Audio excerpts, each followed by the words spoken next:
Hi, I'm Doug Reeves, and I'd like to talk to you today about fearless schools.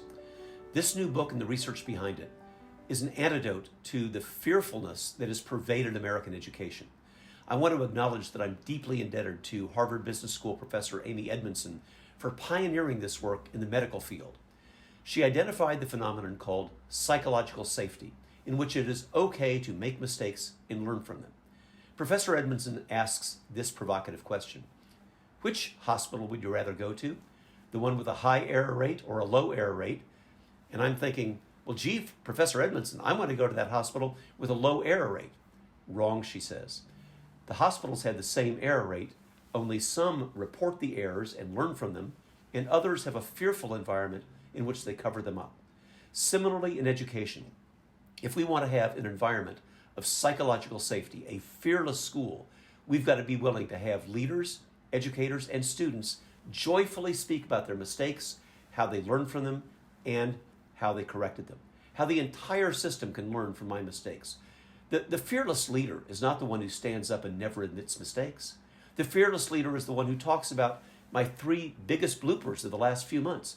The fearless teacher talks about mistakes that he or she made in the classroom right in front of students who might have otherwise held that teacher on a pedestal.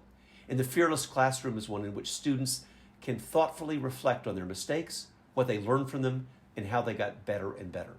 In other words, a fearless school is an environment not in which we avoid mistakes, but an environment in which we make mistakes, admit mistakes, and joyfully learn from them.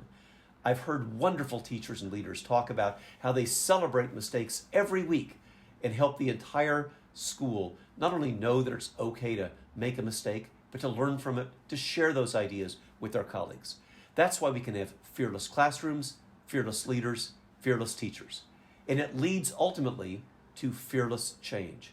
You can't make a change if we're not willing to fearlessly identify the mistakes that happen along the way, how we learn from those mistakes, and in that fearless environment, make progress day by day, week by week, month by month, year by year. The resource and the accompanying professional learning opportunities for fearless schools can help you from the classroom all the way to the boardroom. Be resilient and fearlessly make mistakes, fearlessly make progress, and fearlessly achieve your goals.